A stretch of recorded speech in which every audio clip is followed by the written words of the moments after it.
தனி கொடுத்தனும் பல பெண்களோட கனவு. ஆனா பல ஆண்களோட கெட்ட வார்த்தை. ஐயோ தனி கொடுத்தனும் போகணுமா எப்பா, அப்படி என்னங்க கெட்ட விஷயம் அதுல? அதுவும் 2025 இந்த தனி கொடுத்ததுனால நிறைய நல்ல விஷயங்களும் இருக்கு. அது என்னன்னு பாப்போமா? ஃபர்ஸ்ட் அண்ட் ஃபார்மோஸ்ட், மாமியார் மருமக சண்டை இருக்காது. புருஷன் நடுவுல நின்னுட்டு யார் பக்கம் சப்போர்ட் பண்ணோம் அப்படின்னு கன்ஃபியூஸ் ஆக தேவையே கிடையாது. ரெண்டாவது, ஹஸ்பண்ட் அண்ட் ஒய்ஃப் கொஞ்சம் நல்லா ரெஸ்பான்சிபிளாவே இருப்பாங்க.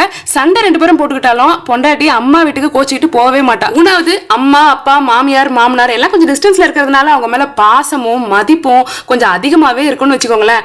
நாலாவது, நம்ம தனியாவே பசங்களை வளர்க்கறது எவ்வளவு கஷ்டம்ன்றது அப்ப ரொம்ப புரியும்.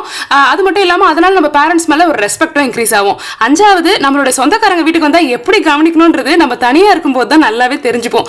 ஆறாவது பாத்தீங்கன்னா, வீட்டு வேலை பாத்தீங்கன்னா ஹஸ்பண்ட் அண்ட் ஒய்ஃப் 2 பேரும் ஷேர் பண்ணி செய்யறதுனால நமக்கு நல்ல ஒரு அண்டர்ஸ்டாண்டிங்கும் இன்க்ரீஸ் ஆகும்.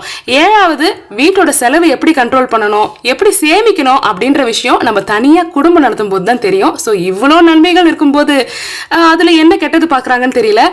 அதுக்கப்புறம் எல்லாருமே நினைக்கிறது, உனக்கு பையன் இருக்கான், ஃபியூச்சர்ல அவன் தனி கொடுத்துன்னு போகும்போது தான் உனக்கு நல்லா தெரியும் அப்படின்னு நினைப்பீங்க. ஆக்சுவலி யாரு தனி கொடுத்துறத பார்த்து பயப்படுவாங்கன்னா, when you are not financially strong அந்த மாதிரி இருக்கும்போது தான் நமக்கு அந்த பயம் வரும். ஸோ இப்பத்துல இருந்தே ஹஸ்பண்ட் அண்ட் ஒய்ஃப் ஃபியூச்சர்ல 60+ இருக்கும்போது ஃபினான்ஷியலா உங்களை எப்படி நீங்க ஸ்ட்ராங்கா வச்சுக்கணும் அப்படின்றத இப்பத்துல இருந்தே பிளான் பண்ணுங்க. நம்ம தண்ணி கொடுத்துணும் போனாலும் பேரண்ட்ஸோட ஃபினான்ஷியல் ஸ்டெபிலிட்டியை அஷ்யூர் பண்ண வேண்டியது நம்மளுடைய கடமை. நான் பேரண்ட்ஸ்னு சொன்னது பொண்ணோட அம்மா அப்பாவையும் சேர்த்து. ஸோ இந்த பொறுப்பெல்லாம் பையன் தலைமையிலேயே போடாம இந்த பொண்ணுங்களாகி நாமளும் கொஞ்சம் ஃபினான்ஷியலி இண்டிபெண்டா இருந்தோம்னு வச்சுக்கோங்களேன். இந்த ப்ராசஸ் எல்லாமே ஸ்மூத்தா போகும். தனி கொடுத்துருன்றது அவ்வளவு பெரிய கெட்ட வார்த்தையாவும் மாறாது.